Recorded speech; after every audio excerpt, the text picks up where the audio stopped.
Hey friends, welcome to part 4 of this little series I'm doing covering some of the unexplored keys to writing and storytelling. Today I want to talk about the last of the 3 plot types that I've been going over. This one is boy meets girl, and I've actually been talking about plot through the lens of resolution, right? Understanding what a plot is and how it works by looking at how it resolves near the end of the story as the key to the type of story that you want to tell. And I call that the 3 plots method. There's lots of other methods that are out there.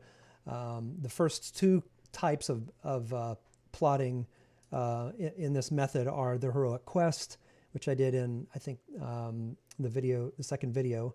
And the next one is the man who learned better, which I did in the last video. So this time we're going to be talking about boy meets girl, and also sometimes known as the romance story. However, I don't like calling it the romance story because a boy meets girl story and a romance story are not necessarily the same thing, right? Because when we think of romance, we tend to think in terms of the genre of romance, whether that's, Hallmark movies or the sort of romance that you might see, Harlequin romance or whatever. They're not always the same thing. You almost always have a boy meets girl story in a romance novel or romance movie, but not every boy meets girl story will fit into the romance category. So I have to confess I don't read much romance, but what I'm talking about in this video is the story arc and the way the story arc works, not the tropes of the genre. So I want to begin by using a book that's not often categorized as romance, but is definitely a boy meets girl story, and that is William Goldman's delightful book, The Princess Bride. Now, if you've not read the book, it's worth reading. The movie, of course, is delightful, and pretty much everybody on the planet has seen the movie at some point. Some people have, like me, have seen it, a dozen times or whatever. But I just want to read basically the first paragraph from this book and point out what makes it a boy meets girl story. So here is the opening paragraph from William Goldman's The Princess Bride. The year that Buttercup was born, the most beautiful woman in the world was a French scullery maid named Annette.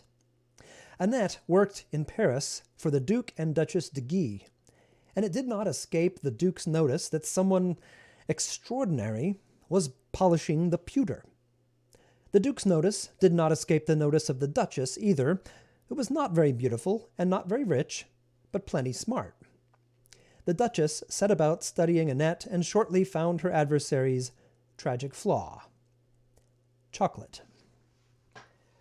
Okay, now that opening is brilliant for lots of reasons. One is just he sets the tone of the whole book, the humorous kind of vibe that we get, and the fairy tale flavor of the story right there in the first paragraph. And I'll point out that in this version, this actually contains not only the full text of The Princess Bride, but also the first section of the long-lost sequel, supposedly Buttercup's Baby. But the actual story takes place between these kind of bookends of the long-winded but intentionally interesting opening section and the very ending Buttercup's baby thing. Anyway, my point is that the actual story of The Princess Bride takes place here. I guess I'll hold it up like right there. You can see that middle section is actually from beginning to end of the story, and the setup of the plot happens right there on the first page and where my bookmark was and what I just read. So William Goldman was a brilliant writer, and one thing he did that I think is really interesting to study is that he makes true love believable in this story because he starts out with humor. So he's going to tell you something about true love that you've probably never experienced, and he's going to exaggerate it and use a bunch of hyperbole, but he's going to make you believe in it because of the humor, not because he convinces you that true love exists. He convinces you it exists because in a world where the kinds of humorous things that can take place, then it must also be possible for there to be true love. So this love story takes place between Buttercup and Farm Boy, also known as Wesley. Now, notice that in this story, the true love happens very, very quickly, as it does in the movie. I mean, by page 4, we already know that who the love story is about. We knew it involved Buttercup because of the first paragraph. But now on page 4, at the top of the fourth page, we get her saying, "Farm boy, fetch me this. Get me that, farm boy. Quickly, lazy thing, now or I'll tell father," and his reply, as you wish, which you guys know, right? So the story goal right from the very beginning is for Farm Boy and Buttercup to be together, right? That is the actual goal for the story. And notice that's not the actual story, that's the story goal. The actual story is the part I just held up, everything that takes place between the bookmark, right, and this page, right, this section right here, where I have the green tab. Now, that's important to understand because we need to understand what Boy Meets Girl stories actually do. And that is they work in part by, I mean, they create the tension around is one of two questions going to be answered. And they do it, though, by making us believe in true love, by showing us the strangeness of human behavior when people are in love. So they highlight romantic love, and they highlight the fact that romantic love is a contradiction. So love stories are inherently about contradictions. And they're about the contradiction of love, which is both possessive and unselfish, right? It is other-centered, but it is also exclusive. And that contradiction has to be demonstrated. It can't just be told. It has to be shown through the actions or the traits of the characters.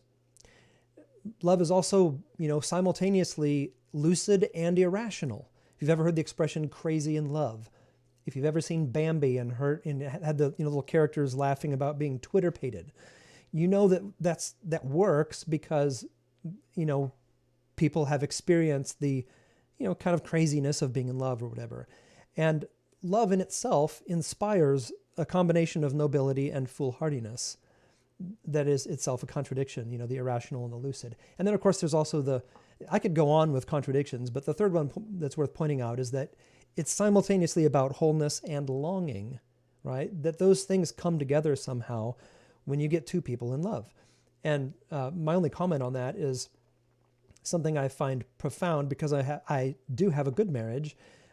To me, the beauty of marriage is being accepted when you are fully known. I could say being fully accepted in spite of being fully known, that someone knows all of your flaws and loves you anyway, is a remarkable thing about love, right?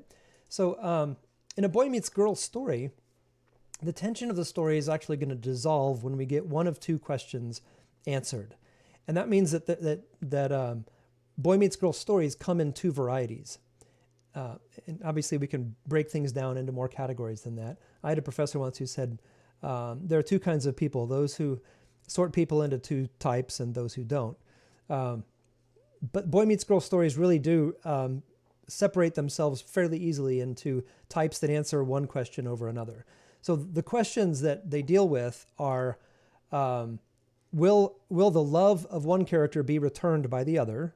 So will the boy's love be returned by the girl or vice versa? Or will the lovers actually be united by the end of the story? So notice that the Boy Meets Girl story is about transformation through completion. And it's that completion that dissolves the tension and produces a feeling of catharsis. And that happens at the end of the story, not at the beginning. Even if the love happens early, it almost always does happen early because that's what we get is the forces keeping the people apart, right? So the difference in these two questions, will his or her love be returned and will the lovers be united, seems really obvious by the end of the story. It's usually obvious before that if you know what to look for. You can just say, on which of those two questions does the story turn? In Romeo and Juliet, if you're familiar with that particular story, you say, okay, who changes at the end of the story? And the answer is the Montagues and the Capulets, right? The two clans from which they come that have been keeping them together. So the question that has been going on in our minds quietly in the background is, will Romeo and Juliet get together by the end of the story? Not, will Juliet return Romeo's love? That's not the question. The question is, are the forces keeping them apart going to be overcome?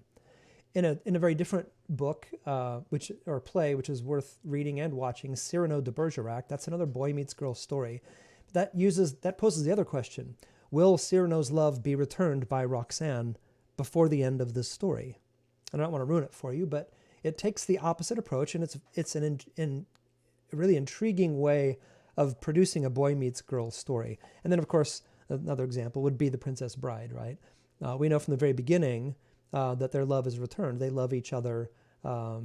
Basically, the first chapter, what we get is a description, and it's a very clever, humorous way of making love into a hyperbole that is believable nonetheless. And so the question is, are they going to be together by the end of the story? So that is the boy meets girl story type. If you've enjoyed this, I hope you will consider checking out other writing programs and writing material at clearwaterpress.com. Meanwhile, thanks for watching.